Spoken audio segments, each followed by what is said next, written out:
selamat pagi pemirsa, apa kabar Anda di hari ini? Senang sekali kami dapat kembali menjumpai Anda dalam Berita Papua pagi ini. Bersama saya Cynthia Delima, sejumlah informasi penting dan menarik telah berhasil dihimpun tim redaksi dan akan kami hadirkan untuk Anda. Berikut 3 di antaranya.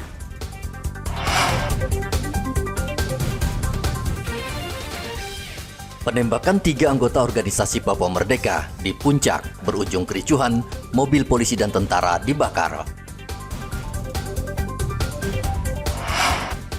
Seorang pengacara di Manokwari ditembak saat keluar dari bank.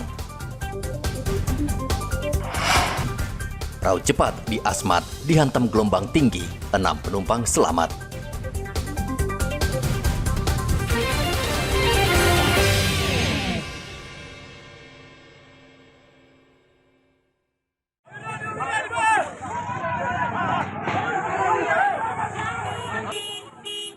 Buntut penembakan terhadap 3 anggota organisasi Papua Merdeka di Kabupaten Puncak, Provinsi Papua Tengah berujung anarkistis. Massa merusak dan membakar mobil polisi dan TNI sehingga situasi mencekam. Satgas Yonif menyergap gerombolan anggota OPM di Kampung Karubate, Distrik Muara. Salah satunya adalah pemimpin gerombolan, Teranus Enumbi. Mereka masuk ke permukiman warga dengan membawa senjata api. Saat aparat keamanan hendak menangkap, anggota OPM melawan. Mereka menembak anggota TNI sehingga aparat gabungan terpaksa menembak gerombolan OPM tersebut.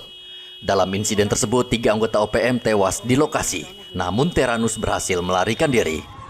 Aparat berhasil menyita 1 pucuk pistol rakitan serta bendera bintang kejora. Bukan hanya menyerang pada aparat, tapi juga menyerang masyarakat sipil. Kejadian ini berawal pada hari Selasa itu, terdeteksi kelompok ini memasuki pemukiman warga. Kemudian Satgas Yonif 753 respon dengan cepat melakukan penegakan hukum dan melakukan penindakan terhadap kelompok ini. Namun pada saat melakukan penindakan justru melakukan perlawanan, OPM ini kemudian menembak ke arah aparat keamanan, sehingga dilakukan penindakan, dilumpuhkan, mengakibatkan 3 dari gerombolan OPM ini meninggal dunia. Hari Rabu 17 Juli 2024 sudah dilakukan mediasi, namun ternyata ada provokasi sehingga terjadi pengerusakan. Namun situasi saat ini sudah terkendali, jenazah sudah dibawa ke rumah keluarga. 3 jasad OPM langsung dibawa ke Rumah Sakit Umum Daerah Puncak Jaya. Namun tiba-tiba ratusan anggota keluarga OPM datang ke rumah sakit dan mengamuk. Aparat bersama Sekda Puncak Jaya mencoba menenangkan massa, namun tidak berhasil. Massa semakin kalap dan menyerang aparat dengan panah dan batu. Mereka juga membakar mobil polisi serta 2 mobil tentara dan mobil dinas Sekda Puncak Jaya. Arthur melaporkan dari Kabupaten Puncak Jaya, Provinsi Papua Tengah.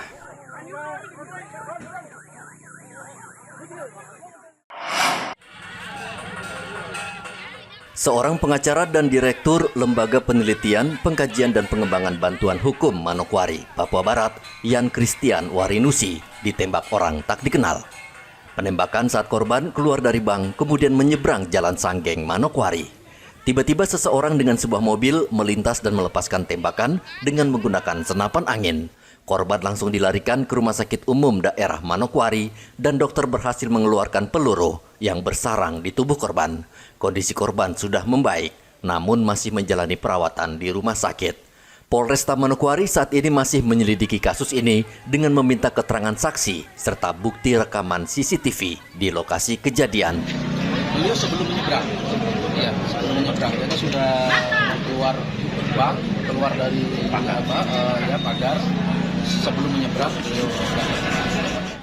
Sementara itu, pihak keluarga korban sempat memaksa meminta rekaman CCTV di lokasi untuk mengetahui siapa pelaku penembakan, namun kualitas rekaman CCTV tidak jelas. Edi melaporkan dari Manokwari, Papua Barat. Pasangan kekasih Lala dan Iwan datang ke Polres Merauke melaporkan kasus pemalakan mereka berdua. Saat itu mereka mengendarai sepeda motor di kawasan Kampung Buti. Tiba-tiba 3 orang pria datang dan menghadang mereka. Para pelaku memaksa meminta uang dan ponsel seraya mengancam akan menganiaya korban. Akhirnya kedua korban pasrah dan menyerahkan 2 ponsel mereka serta uang Rp200.000. Walaupun permintaan sudah dipenuhi, para pelaku tetap saja menganiaya salah satu korban hingga kakinya memar. Dia ambil apa? HP 2. Berapa? 2. Terus uang berapa? 200 juga ya. Itu di mana tadi, jam berapa tadi kejadiannya itu? Di jam 2, setengah 3:30 pagi. siang. Oh, 2:30 siang. Berapa pelakunya, berapa orang di atas motor? 3 orang ya, pakai motor 1. Dia tidak pakai motor, Pak. Jalan. Tapi kamu nggak dilukai enggak? Enggak. Kalau dia iya, cuma Sempat sedikit aja. dipukul. Apanya dipukul? Kakinya. Oh, pakai apa? Parang. Tangan. Parang, Bapak. Oh, parang. Berarti luka dong, enggak? Umar saja. Oh, umar saja. Kampung Buti, Merauke memang rawan kriminalitas karena berada di pinggiran kota Merauke, sehingga sepi dari keramaian lalu lintas, bahkan di siang bolong. Situasi ini tentu dimanfaatkan para pemalak untuk beraksi. Muhammad Ridwan melaporkan dari Merauke, Papua Selatan.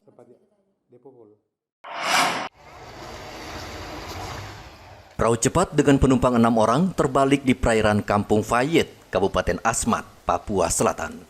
Perahu yang ditumpangi itu dihantam gelombang tinggi dan terbalik.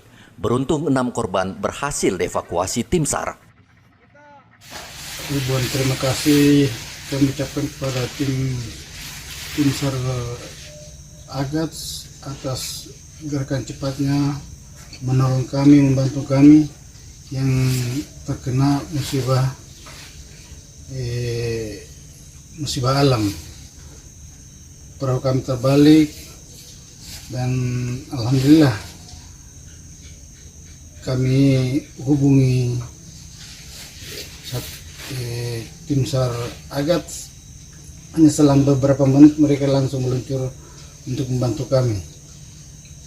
Untuk itu kami berterima kasih sekali.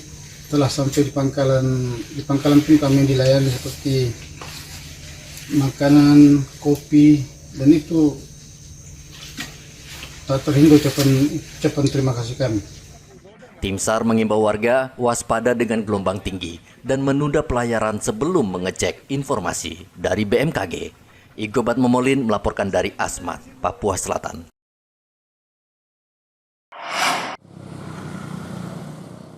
Kalangan pelajar merupakan pelanggar lalu lintas yang paling banyak di Merauke, Papua Selatan.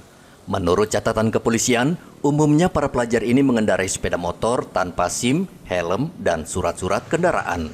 Untuk meminimalkan pelanggaran, Satlantas Polres Merauke memberikan edukasi serta menyosialisasikan undang-undang lalu lintas, khususnya para pelajar yang baru mengikuti tahun ajaran baru di SMA Muhammadiyah. Bagus sih untuk disosialisasikan biar kita ya untuk berlalu lintas di jalan itu kita tahu cara tata tertibnya di lalu lintas itu bagaimana, cara jalannya, cara berhenti di jalannya itu bagaimana kayak gitu.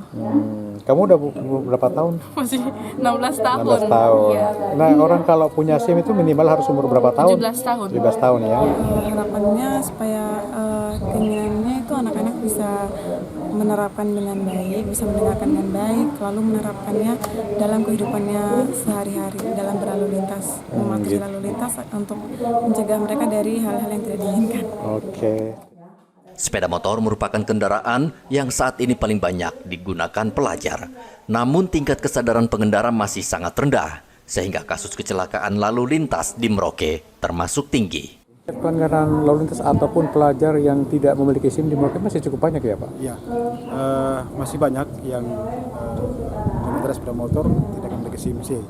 Sehingga itu kami sampaikan sangat arti pentingnya ketika namanya juga kita tidak minta-minta dalam kecelakaan, tapi kemudian kalau itu terjadi karena dalam aturan memang disampaikan kepada semua warga masyarakat bahwa kalau terjadi kecelakaan tidak memiliki SIM tidak akan diklaim oleh BPJS maupun Jasara Harja. Satlantas Polres Merauke harus rutin memberikan edukasi bagi para pelajar dan tidak hanya terbatas momen ketika tahun ajaran baru. Selain itu, tindakan tegas dan patroli rutin harus digalakan. Muhammad Ridwan melaporkan dari Merauke, Papua Selatan. Ini semuanya tinggal ada Perayaan HUT Kemerdekaan RI ke-79 tahun menjadi kesempatan bagi penjual pernak-pernik untuk mendapatkan penghasilan tambahan. Tidak hanya warga Merauke, peluang ini juga dimanfaatkan pendatang dari Jawa yang ingin mencari peruntungan di Merauke dengan menjual pernak-pernik HUT Kemerdekaan. Dadang dan 7 rekannya sudah 10 tahun terakhir selalu datang ke Merauke khusus untuk menjual pernak-pernik. Mereka berasal dari Garut, Jawa Barat, dan mereka akan menetap hingga HUT Kemerdekaan selesai. Menurut Dadang, kota Merauke semakin maju dan perekonomian semakin meningkat, sehingga dagangan pernak-pernik mereka laris manis. Lihat prospek ekonomi di kota Merauke, abang kan bawa barang-barang ini kan jualan di sini seperti apa bang melihat ini? Ya, lumayan. Lumayan. Kalau daya beli masyarakat seperti apa? Ya, bagus, lumayan. Bagus ya. Apalagi kantor-kantor, perusahaan-perusahaan Oh gitu. yang beli. Nah, ini tidak pernah bawa ke kawasan-kawasan perusahaan ya? Tidak, Oh, dari kota sini aja ya? tinggal sini aja. Biasanya habis juga. Ya, nggak pernah habis. Nah, kalau tidak habis dibawa pulang ya? Tidak, simpan sini Oh, saja. simpan sini ya. Tiap tahun memang ke sini. Tiap tahun di sini. Sudah berapa tahun ke sini memang? Dari tahun 2019. Pakai kapal laut ya? 2009. 2009 ya? Iya. Berapa orang ke sini? Ada berapa orang? 7 orang. Berapa? 7 orang ya. Memang sudah menjadi langganan ke sini Ya, bang ya. ya. Bang, ini buat sendiri apa dibeli nih bang? Dari sana beli. Oh beli ya? Ya. Kadang ada yang produksi. Oh gitu. Dadang mengaku selama kurang lebih 2 bulan berada di Merauke, Papua Selatan, Dadang bersama teman-temannya bisa meraup untung hingga 20 juta rupiah per orang. Sudah termasuk penginapan dan ongkos kapal laut pulang pergi. Muhammad Ridwan melaporkan dari Merauke, Papua Selatan.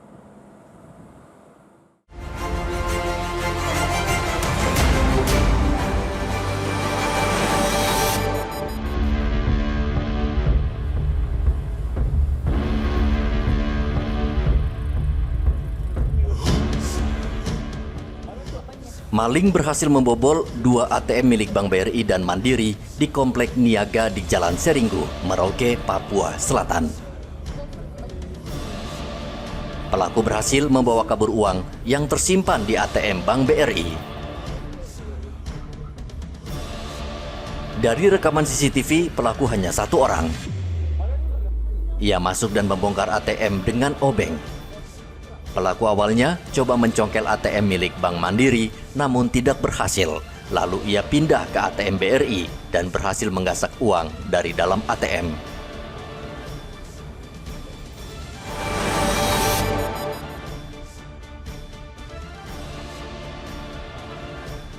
Musibah longsor Minggu dini hari terjadi di Kampung Utikini, Kabupaten Mimika. Longsor terjadi akibat curah hujan yang terus-menerus turun di Kabupaten Mimika. 7 orang dilaporkan meninggal dunia. Mereka adalah pendulang emas tradisional yang selama ini mencari emas di sekitar areal pertambangan milik PT Freeport Indonesia.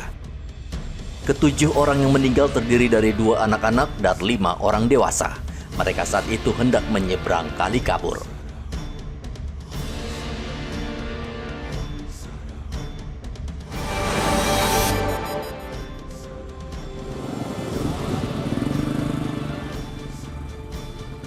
Satlantas Polres Merauke menggelar operasi patuh yang berlangsung serentak di seluruh Indonesia.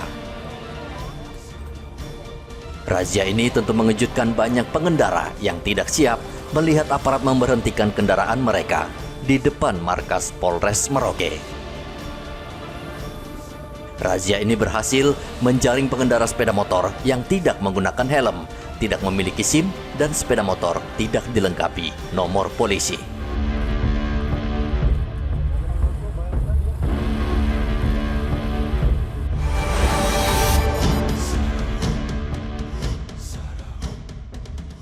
peristiwa mengejutkan terjadi di Polres Sorong. Seorang anggota polisi yang bertugas sebagai ajudan Wakapolres Sorong ditemukan tewas tergantung di kamar rumah dinas Wakapolres. Adik korban terkejut ketika menemukan tubuh kakaknya tergantung tidak bernyawa pada sore hari. Polisi yang memeriksa tubuh korban tidak menemukan bekas luka akibat kekerasan, namun kepastian penyebab kematian masih diselidiki.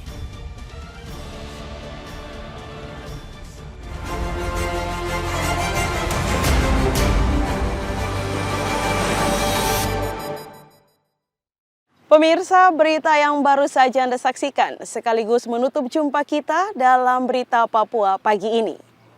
Saya Cynthia Delima bersama kru yang bertugas ucapkan terima kasih. Kami pamit undur diri. Selamat pagi, semangat pagi, Wanyambe.